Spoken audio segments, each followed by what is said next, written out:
and welcome to the Courthouse, the program that gives you the opportunity to learn more about the law and gives you general legal perspectives on real-life issues. So all you need to know about legal talk, legal opinions, the Courthouse is a program to watch. And I am Itohan Olomu-Agbodo. We'll take a break now, and the Courthouse will be right back.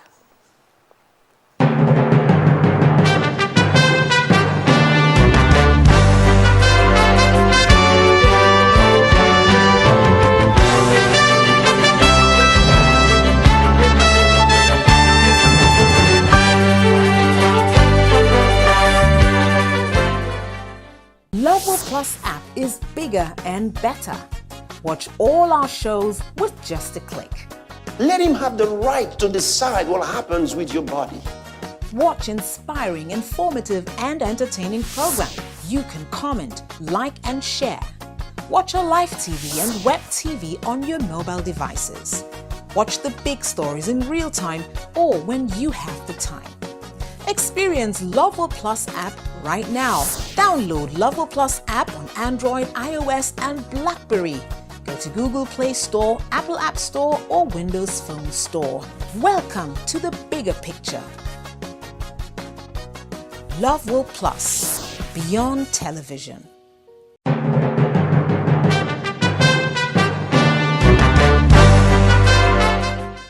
If you're just joining us, this is the Courthouse. Like I said, it's all about the law, legal talk, legal opinions, and even Latin jargons. This week on the show, we'll be talking about the police powers to effect arrest. How should arrest be effected? Section 214 of the 1999 Constitution of Nigeria empowers the police and establishes the police force. Also, we have the Police Act that gives different powers to the police force. I have in the studio with me a guest, an erudite legal practitioner, a seasoned legal practitioner, is Barrister Kamios Omosiwe. Barrister Kamios is the managing partner of Glenville Solicitors. Barrister Kamios, you're welcome to the show. Thank you very much for the privilege and the opportunity. Okay. So, Barrister, you know, like I said, it's all about police power to arrest, and generally, just give us an overview of the term arrest. Well, you commenced the program by recourse to Section 214(1) of the Constitution of the Federal Republic of Nigeria, 1999, as amended. Okay. Actually, that provision actually created the police, established the police for Nigeria. With specific words, there shall be a police force for Nigeria to be known as the Nigerian Police Force. Yes. And so, but incidentally, it left it at that and left the administrative and organizational aspect of the police to other statutes that will be enacted by the National Assembly. And following that, we have the Police Act in Nigeria. And incidentally, the Police Act now went on to create the objectives or the functions of the Nigerian police. Okay. And 5 specifically were created by Section 4 of that Act. Number 1 is the prevention and detection of crime. Prevention and detection. Prevention and detection of crime. Number 2 is the apprehension of criminals.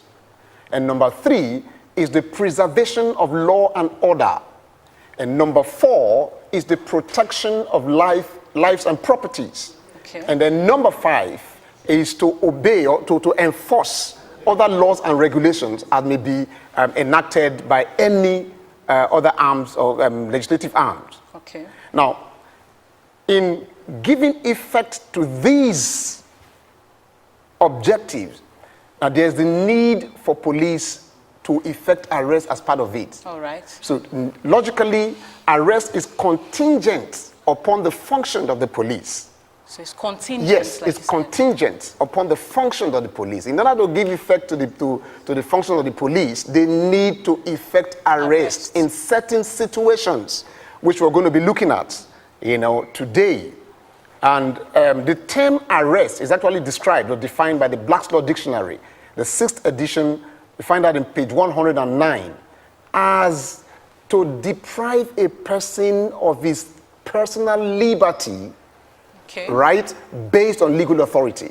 Based on legal authority. Oh, sure. So you don't just go ahead and start holding anybody and then depriving people. If you do that, it could amount to false imprisonment or illegal detention and illegal arrest. Okay. So arrest is actually to deprive a person of his liberty, personal liberty, based on the legal authority. So you must have the requisite authority to be able to do that. Okay, sir. So, you just talked about arrest being contingent on the functions of the police. Yes. So when will the police be legally allowed to arrest an individual, a citizen? Well, the police are empowered by the law, and incidentally, there are a plethora of laws that deal with crime in Nigeria, for instance. But the major one right now is the Administration of Criminal Justice Act of 2015, which came into effect on the 13th of May, 2015. Now, that law, Section 3 of that law, actually gives the power, right, to law enforcement agents. In this aspect, we are looking at the police, yes, to effect arrest of people. So, if anyone is found to be committing any offense, on the spot, the police can arrest that person. It's not only the police, even a private individual, just an individual can arrest. Okay, an individual can arrest. An individual can arrest. Okay. When someone is found committing crime at any particular time, an individual can arrest, the police can arrest. Okay. You don't even need warrants to arrest at such instance. Because the person is found committing the crime at that time. Yes, you don't need warrant to arrest. Okay. In such other instances where somebody flees the scene of a crime and then is pursued. You understand? Yes. And is pursued.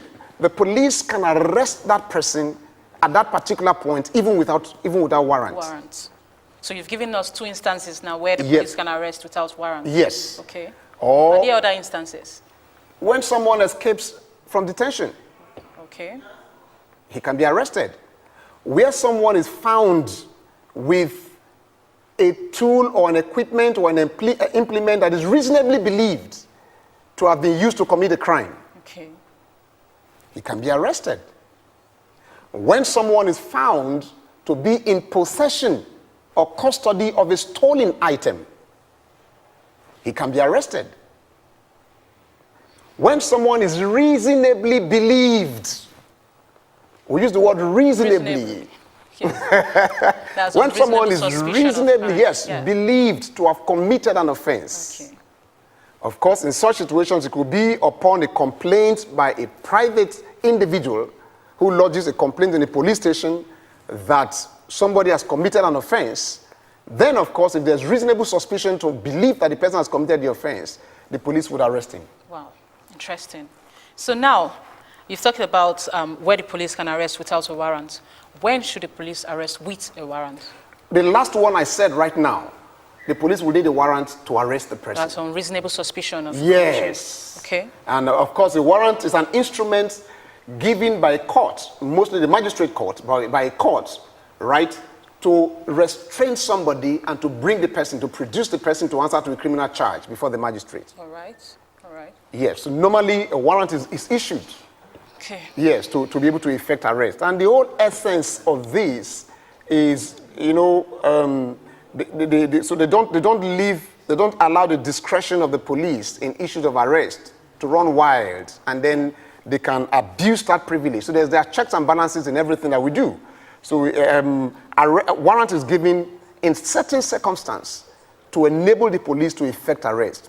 And so once the police goes to effect arrest at that particular point in time, it is reasonable to let the person, the accused person or the suspect, know that, well, there's a warrant, even if the warrant is with the police at that time or not, that there's a warrant to arrest you and then to bring the person. But once you get to the station and the person is demanding for the warrant, it's the right of the person to be shown the warrant that occasioned his arrest. Wow. So that person has a right to demand, yes. Oh, sure. Okay. Oh, okay. sure. So now you talked about unreasonable suspicion and all that, and generally you've outlined the powers of the police to arrest an individual, a citizen, probably seen committing a crime. So are there exceptions to this power of the police to arrest? Well, once there's an involvement of crime in any relationship involving anybody, the power of the police is not restrained. You can't restrain the power of the police because it's a statutory function that they are obliged to carry out. Okay. And so you find in several occasions where private individuals have gone to court to try to enforce their fundamental rights under Section 35 of the Constitution of the Federal Republic of Nigeria as amended. Right, it talks about the right to personal liberty. Okay. But if you read section 35, subsection 1 and paragraph C, because no right is absolute. There are always limits. Oh, sure, no right is absolute. So the right to the enjoyment of personal liberty is equally not absolute. And so one of the instances in which the right can be infringed is when the police is investigating a crime. When the person's liberty is curtailed for the purpose of an inquiry, for the purpose of an investigation into any crime, then his right can be curtailed. And then so you find a lot of people who run to the courts to come under fundamental right provisions to try to enforce the right. And the court says, no, we can't stop the police from conducting investigation because it is their statutory function. And when the court meddles in that, they cannot use the police as a shield to protect some of the criminal acts. All right. Okay, now you're talking about people running to court to enforce their rights Oh, and all that. yes. So what would actually constitute illegal detention? Well, for instance, civil matters are not supposed to form the substance or subject of police arrest. Okay. And we are looking at a whole lot of that today in our country. For instance, because people love their personal liberty a lot. And so sometimes people have debt issues. Let me give you an instance. I have a matter presently in Badagry High Court, okay, where two people, my client, stood as guarantors to a third party who collected loans from a finance house. okay, Right? Now, ordinarily, the issue of being a guarantor does not rest in the purview of crime. okay. It's in the purview of contract. And contract is Civil. absolutely civil. Okay. So the implication of that in civil parlance is that you have transferred the obligation of payment to yourself should the primary debtor fail to meet that obligation. Yes. So the way to enforce that is to go to court. You write a letter to the guarantors to say, look, this person is owing us XYZ amount. Remember, you stood as a guarantor to him. He's unable to pay. Please pay us the money. Okay. And if he fails to pay, a debtor is not a criminal. So if he fails to pay, you go to court to enforce the recovery of that debt. But what a lot of them do is to go to the police station to go and lodge a complaint. And even if the police know, even though they know very clearly that it's a civil matter, they don't advise the complainant to go and seek recourse in civil courts. They go and arrest the person because it's lucrative for them. If they recover money, they are entitled to 10% most of the time. So, but once that is done and there's no coloration of crime in that transaction, the person has a right to go to court to seek for the enforcement of his fundamental rights, that the arrest and subsequent detention is illegal. Okay. And the courts are upholding the rights of citizens in quite a number of cases to say, no, it is not the statutory function of the police to go into debt recovery. So I just want you to kind of amplify that. Yes. It is not a statutory It is function. not the statutory function of the police to go into debt recovery. It is not the statutory function of the police to dabble into civil matters, to go into matters of contracts between parties. The court should be able to, people should be able to go to the court to ventilate their grievances in such situations and then get recourse from the court, not the police. Not the police. Well, you just heard it. I'm still talking with Barrister Camius Omosiwe. He's a managing partner of Glenville Solicitors, and he's been talking about the police power of arrest. I hope you've been finding that conversation very interesting and enlightening. We'll go on a quick break now, and the courthouse will be right back.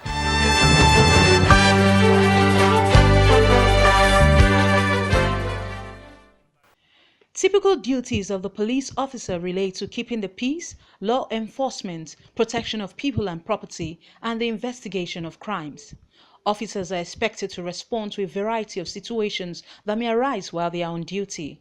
In carrying out their primary functions, they are empowered to effect arrest. An arrest is the act of depriving a person of their liberty, usually in relation to the purported investigation or prevention of crime, and presenting the arrestee to a procedure as part of the criminal justice system. Section 214, subsection 1 of the 1999 Constitution of Nigeria, as amended, establishes the Nigeria Police Force, while Section 4 of the Police Act lists out the functions of the Nigeria Police Force to include prevention and detection of crime, apprehension of criminals, preservation of law and order, protection of lives and property, enforcement of other laws as enacted by the legislature. Section 3 of the Administration of Criminal Justice Act 2015 also empowers the police to effect arrests. An individual can also arrest when a suspect is found committing an offense. In such circumstance, a warrant of arrest is not required. When a person is fleeing the scene of a crime, the police can also arrest him without a warrant. Another instance where police is empowered to effect an arrest without warrant is when a suspect escapes from detention or is found with an instrument reasonably suspected of being used in perpetrating a crime. The police is also empowered to effect an arrest when someone is found to be in possession of a stolen item. Unlawful arrest is tantamount to illegal detention or false imprisonment, and a citizen who is affected has the right to sue the offending police officer to enforce his fundamental human rights.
All right, you're still watching the courthouse, and I still have with me Barrister Kamios Omosiwe, doing justice to the topic police power of arrest. Barrister Kamios, you have that report. We talked about some powers of the police, the functions to safeguard lives, to protect lives, and also to effect arrests, and like you've been saying, unreasonable suspicion of the commission of a crime and all that. But is this a standard all over the world? Oh yes, it's the standard all over the world. Okay. An arrest, of course, we have just said is to truncate the liberty of someone upon for illegal justification, right? Section 4 of the Administration of Criminal Justice Act says to arrest someone, you don't necessarily have to go and, if you touch the person as a police officer, an arrest is effected. You can get the person by word of mouth. You can arrest. Okay, that angle you just came with is actually very interesting, because last week we talked about police brutality. Most of the time police, they are trying to effect arrest and they are using force, sometimes you see them using weapons and they end up handcuffing these people, sometimes dragging them on the floor, and we saw clips of people being arrested forcefully using force. When should the police use force in arresting an individual? Well, statutorily, there is no provision for the police to use force to arrest an individual. Okay. But there are provisions for the use of handcuffs to restrain the individual. Okay. As a general principle, handcuffs are not to be used when effecting arrest. Generally. As a general principle, yes, handcuffs are not to be used when effecting arrest. But that is based on the presupposition that the person you've gone to arrest will willy-nilly follow you to the station. In some instances, letters have sufficed. Letters of invitation have sufficed, where reasonable people receive letters from the police and on their own they report to the station. But of course, there are exceptions to the general principle that handcuffs should not be used. Okay. And these exceptions are contained in Section 5 of the Administration of Criminal Justice Act 2015. Okay. If, for instance, the suspect resort to violence, and of course we see that almost on a daily basis, where police go to certain places they refer to as dark or black spots. In Lagos parlance, you say where you have the area boys. the natural tendency for some of them is to resist arrest. So, in the process, the police is then empowered to use handcuff on the person. And of course, you know, when sometimes your hand can be handcuffed, is it restrained, your legs could be handcuffed. And then maybe that's what is referred to as police brutality or violence. But we all know sometimes it can be over-escalated. Yes. Yes, but in such situations, they can use handcuff. Again, where there's the high probability that the suspect may escape that arrest. Okay. Probability of escape. Yes. When there's a high probability that the suspect will escape that arrest, the police is empowered to use handcuff in the circumstance. Again, there could be situations where people may want to do harm to themselves upon being arrested. It is the responsibility of the police officer who is going to arrest that person to ensure the safety of that person. So, by way of ensuring the safety, handcuffs are used in such situations to ensure the safety of the suspect himself. Okay. And there could be other instances, for instance, where the court could order that handcuffs be used. So in these situations, the police could use handcuffs and it will not be wrong. Okay. So when will it be wrong for, like we've seen some scenarios of police using their batons to force people down, to hit them, even sometimes shooting people unlawfully. What are the remedies open to these citizens in such cases? Well, if you are brutalized by the police, and we saw that incidentally, not the police, we saw the Naval ratings recently, that, or some years ago, that brutalized a certain lady in Victoria Island. Punitive damages was awarded in favor of the lady. So if you are brutalized by the police, you comported yourself, the police came to effect an arrest, and possibly because of some inducement from the other party, they want to show you, they want to show their might, because the law abhors the rule of might. The law abhors the rule of might. So if you are brutalized, sometimes you are beaten, you are treated in a dehumanized position, you have the right to approach the courts for the enforcement of your fundamental rights to the preservation of your dignity to the human person. Because everybody has the prestige to preserve. You have your ego to preserve. Every human person. Being, yes. And it is protected both by the Constitution of the Federal Republic of Nigeria, 1999 as amended, and by the African Charter of Human and People's Rights as well. Yes. So it protects it as well. So if you are treated in an indignified manner in the process of arrest, when you are not resisting arrest, you can bring an action for the enforcement of a fundamental right, because the Constitution presumes that every suspect is innocent until his guilt is proven.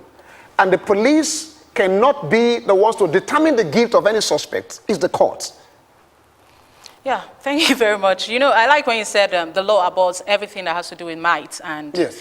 On this topic, can you just give us your last word, your word of advice probably to that citizen that have been brutalized before or wrongfully arrested, or someone that feels, oh, I was wrongfully arrested, but actually wasn't based on the exposition you just made. Any last words? Well, let me say this on both sides. Last words on the police. We are living in a society that is not presently as civilized as the Western world. And the incentive is not so much for the police today as we have in the Western world. If you go to the police station, you will see the dehumanizing condition in which the police work. And of course, their emolument sometimes is not commensurate, and sometimes some don't even have insurance package for their lives. So I think that there need to be an advocacy group, because you cannot give someone arms to protect other people and he's not happy. Yes. So most of the things you see are the policemen trying to vent their frustration, their personal frustration, because sometimes some of them stay in the office for sometimes 48 hours without anybody coming to relieve them. So, and they go out, they stand under the sun. So we need to respect the police. The government will need to do more to equip the police. The government will need to do more to make them happy, because they are playing a major role with respect to the security of lives and property in our society. But having said that, the truth is that the fact that they are deprived in a certain way does not occasion a certain unbecoming attitude in trying to give effect to their statutory function as policemen. Yes. So if you have suffered, and I do know a lot of people that have suffered immense cruelty, there are people who have been in detention for over a month, sometimes for offenses they didn't commit. We are aware that sometimes the police will just, because they need money, they don't provide money to fuel their vehicles, they don't provide money for stationaries, even so they ask for bail, money for bail and all of those things. So sometimes they just go out and arrest people wantonly just because they want money, and then people come and then give bail sums. Yes. You know, if you are falling victim to any of this, there's a proper channel to ventilate your grievances. Incidentally, since November last year, there have been a unit that have now been created by the present Inspector General of Police. It's called the complaint unit. It's the complaint unit, police complaint unit, you know, that you find in most divisions right now. And maybe later you can call to the station and they'll give you the number that you can reach. And the number to reach is 080-5700-0001. I'll take that again. 080-5700-0001. And once you call that number, you can be sure that your grievances will be taken up and channeled to the appropriate authority, and that complaint will be looked into. But in case you are still dissatisfied after taking this channel, trying to explore this channel, you can go to court to enforce your fundamental rights. And the courts are always there to give effect to the provisions of the Constitution that deals with the fundamental right of any individual. That is what they're there for, and they will do that for you. So please don't cry and don't die in silence, don't suffer in silence. We know that police brutality abounds. As we move from one level of civilization to the other, we believe that we can explore appropriate channels to seek recourse to wrongs done to us. Wow. Thank you so much, Barrister Kamios. Thank you. Really did a great deal of job today. And thank you for the number you've given to us. Please, you. we'd like to hear from you. And if you have complaints about police brutality or one issue or the other against the police, why don't you send your complaints to these numbers or any police station? Or, like he said, if you feel you've been brutalized, approach the court through a lawyer. Barrister Kamios, we have another segment. It's called the Bar Book. Okay. There we talk about Latin maxims, legal jargons, and their meanings. Okay. My personal favorite for this week is ultra vires. You know, we're talking about powers of the police. Okay. So ultra vires generally means when you are going beyond your stipulated powers, when you are going beyond what you've been empowered to do. So, Barrister Kamios, what is your favorite maxim for the week? Very simple. Remember that quod non habet. Wow. You cannot give what you don't have. Interesting. If you must be a blessing to your world, you must first know that you are blessed. Wow. So let's see more from the Bar Book.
Well, that's much we can take on the show for today. Thank you for being a participant on the show by sending your questions. And all you need to do is also to get the copy of the Constitution, know your rights for yourself.